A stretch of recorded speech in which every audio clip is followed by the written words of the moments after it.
کہ میں اللہ تبارک و تعالیٰ سے اپنے گناہوں کی مغفرت طلب کرتا ہوں، تو استغفر اللہ یہ پڑھا کریں، نہ کہ استغفار۔ اچھا، تو یہ سارے لوگ آتے گئے آپ سے وظیفہ مانگتے گئے اور آپ ان کو استغفار کا ہی وظیفہ بتاتے گئے۔ اللہ اکبر، اتنے سارے لوگ آئے اور اپنی مشکلات کا حل بتایا کہ گھریلو نچاکی ہیں، رزق کی بندش ہے اور بے اولادی ہے، فلاں پرابلم ہے، سب کو آپ نے فرمایا کہ استغفار کی کثرت کرو۔ تو جب سارے لوگ چلے گئے تو جو آپ کی بارگاہ میں جو شخصیات حاضر تھیں، عرض کی حضور بے شک آپ کا علم بہت زیادہ ہے، آپ کا مقام و مرتبہ بہت زیادہ ہے، آپ کی فہم و فراست ہم سے بہت زیادہ ہے، لیکن حضور آج ایک بات کی سمجھ نہیں آئی۔ اتنے سارے لوگ آئے، انہوں نے اپنے مسائل کے حل کے لیے آپ سے اوراد و وظائف مانگے، لیکن آپ نے صرف ایک وظیفہ بتایا۔ حضور آپ تو بہت زیادہ اوراد و وظائف کو جاننے والے ہیں،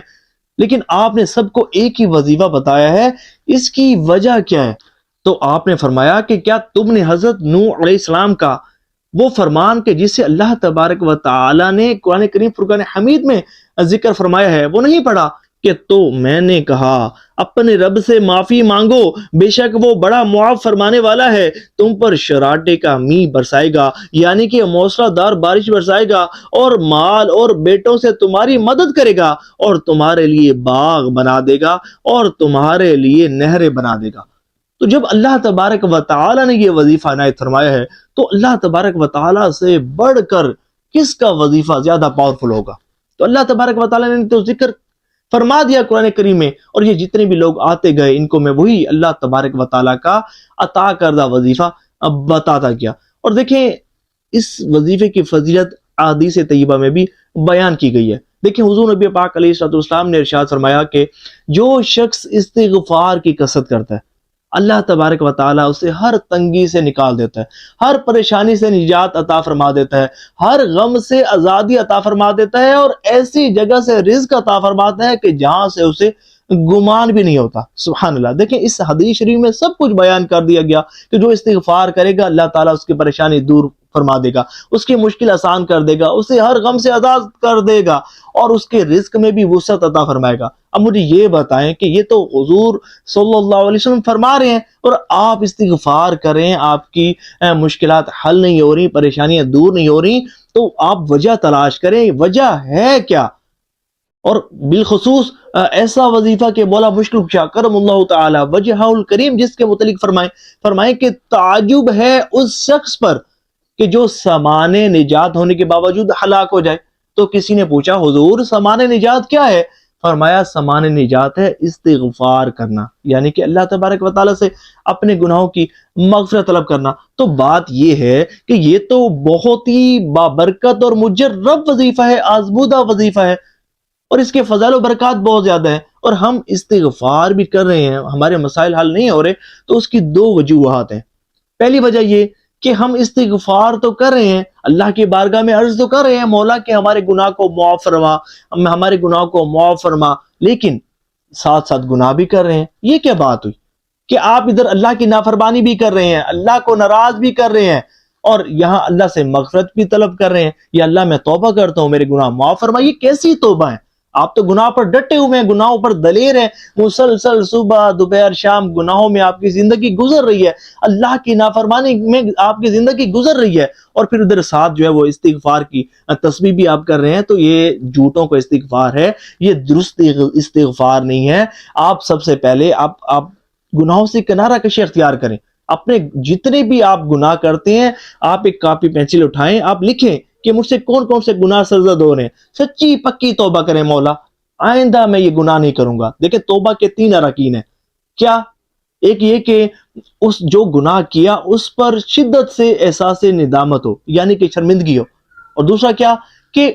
اسی وقت گناہ کو چھوڑ دیں، اور تیسرا کیا کہ آئندہ گناہ نہ کرنے کا پختہ عزم ہو۔ تو یہ چیزیں آپ میں ہوں، اور پھر اس کے بعد آپ استغفار کریں، پھر آپ استغفر اللہ، پھر استغفار کی کثرت کریں، سید الاستغفار پڑھیں، جو بھی استغفار آپ کو آتا ہو پڑھیں، اپنے گناہوں کو ذہن میں رکھتے ہوئے، اور سمجھے کہ بھئی میں اتنا گناہگار بدکار سیاکار شخص کہ میں نے صبح دوپہر شام اللہ کی نافرمانی کی، میں اپنے رب کو ناراض کیا، اس کے باوجود بھی میرے رب نے مجھ سے میرا رزق نہیں چھینا، میرے اعضاء سلامت ہے، میرا جسم سلامت ہے، میری عزت سلامت ہے، میری آبرو سلامت ہے، سب کچھ میرے پاس ہے۔ اللہ چاہتا تو مجھے زمین میں غرق کر دیتا، اگر اللہ چاہتا تو آسمان سے میرے اوپر آگ برسا دیتا، اگر اللہ چاہتا تو پہاڑوں کو میرے اوپر گرا دیتا، اللہ چاہتا تو میری شکل بدل دیتا، لیکن اللہ تبارک و تعالیٰ نے میرے ساتھ ایسا کچھ نہیں کیا۔ یہ بھی اللہ کی رحمت ہے۔ اپنے گناہوں کو ذہن میں رکھتے ہوئے سچے دل سے استغفار کریں، اس طرح استغفار کریں کہ آپ کے آنکھوں سے آنسو نکل رہے ہوں، سمجھے کہ ایک احساس سے ندامت، شرمندگی، آنسو نہ بھی نکلے، رونے والی شکل بنائیں اور اس جگہ بیٹھ کر استغفار کریں، کوئی آپ کو دیکھ نہ رہا ہو، اور گناہوں سے سچی توبہ کے ساتھ اللہ تبارک و تعالیٰ سے اپنے گناہوں کی مغفرت طلب کریں۔ پہلے گناہوں کو چھوڑیں، پھر اللہ تبارک و تعالیٰ کی بارگاہ میں عرض کریں استغفر اللہ، یا اللہ میں اپنے گناہوں کی معافی مانگتا ہوں، یا اللہ میرے گناہ معاف فرما، یا اللہ میرے گناہ معاف فرما۔ پھر آپ دیکھیے تو صحیح کہ کیسی معافی ملتی ہے، پھر دیکھیے تو صحیح کیسا رنگ چڑھتا ہے، پھر دیکھیے تو صحیح کہ کیسی برکتیں ملتی ہیں، پھر دیکھیے تو صحیح ایک تصویر پھر پڑھ کر دیکھیں کہ کیسے آپ کی مشکلات آسان ہوتی ہیں، پھر کیسے اللہ کی رحمتوں کا نزول ہوتا ہے، پھر کیسے رزق روزی میں برکتیں نصیب ہوتی ہیں، پھر کیسے سمجھے کہ آپ کی جو جتنی بھی جائز حاجات ہیں اللہ کی رحمت سے، اللہ کی رحمت کی نظر ہوگی اور آپ کی جائز حاجات بھی پوری ہوں گی، پریشانیاں مصیبتیں بھی دور ہوں گی۔ تو ایک پہلی غلطی یہ کہ گناہ بھی کر رہے تھے اور ساتھ استغفار بھی کر رہے تھے، اور دوسری غلطی یہ کہ ہم استغفار کا وظیفہ تو پڑھ رہے ہیں لیکن وظیفے پر ہمارا اعتقاد نہیں ہوتا، یقین نہیں ہوتا۔ یاد رکھیے گا کہ یہ جو روحانیت کی دنیا ہے، یہ جو اوراد و وظائف کی دنیا ہے، اس میں یقین کی بہت زیادہ اہمیت ہے۔ اور دیکھیں اللہ تبارک و تعالیٰ بھی اپنے بندوں کے ساتھ وہی معاملہ فرماتا ہے کہ جو اس کے بندے اس کے ساتھ گمان کرتے ہیں۔ اب آپ استغفار پڑھ رہے ہیں لیکن بے دھیانی کے ساتھ، یقین کامل بھی نہیں ہے، پتہ نہیں کام ہوگا نہیں ہوگا، پتہ نہیں اللہ تعالیٰ معاف فرمائے گا نہیں فرمائے گا، کیا پتہ مشکل آسان ہوتی ہے نہیں ہوتی، بس اس نے بتایا تھا میں پڑھ رہا ہوں، پتہ نہیں کام بنتا نہیں بنتا، ایسے نہیں۔ دیکھیں بے یقینی کے ساتھ نہیں، گناہوں سے سچی توبہ کریں بس، اور یقین کامل کے ساتھ کہ میں اپنے رب کی بارگاہ میں حاضر ہو رہا ہوں، میرے رب نے قرآن کریم میں فرما دیا، میرے مصطفیٰ جان رحمت میرے حضور صلی اللہ علیہ وآلہ وسلم نے فرما دیا کہ بس جو استغفار کرے گا، سچے دل سے استغفار کرے گا، اللہ تبارک و تعالیٰ اس کی مشکلات آسان فرما دے گا، اس کی حاجات کو پورا فرما دے گا۔ بس مجھے فرما دیا گیا، اب میرا کام عمل کرنا ہے، اور جیسے بتایا آپ نے ویسے عمل کرنا ہے یقین کامل کے ساتھ۔ اور پھر یہ وظیفہ آپ نے اس طرح بھی نہیں پڑھنا کہ بے دھیانی بے توجہی کے ساتھ۔ اب آپ استغفار کر رہے ہیں، زبان سے عرض کریں یا اللہ میرے گناہ معاف فرما، آپ کا دل کہیں اور ہے، دماغ کہیں اور ہے، اور جو ہے وہ زبان سے استغفار کے الفاظ نکل رہے ہیں۔ ٹھیک ہے ثواب ملے گا، برکتیں ملے گی، لیکن جو آپ جن مقاصد کا حصول چاہتے ہیں تو اس کے لیے توجہ، یکسوئی، یقین کامل، ادب و آداب، اور پھر اس کے ساتھ گناہوں سے سچی توبہ، پھر استغفار کر کے دیکھیں، وہ برکتیں ملیں گی کہ جس کا آپ اندازہ بھی نہیں کر سکتے۔ اب مزید اس پر میں سمجھتا ہوں کہ کلام مزید نہیں کرنا چاہیے کیونکہ ویڈیو لمبی ہو گئی ہے۔ نیکسٹ ویڈیو میں اللہ نے چاہا تو اس کے متعلق مزید گفتگو سننے کی سعادت حاصل کریں گے۔ دعا ہے کہ اللہ کریم جو سنا اس پر عمل کرنے کی توفیق عطا فرمائے۔ ثواب کی نیت سے اس ویڈیو کو شیئر ضرور کیجیے گا۔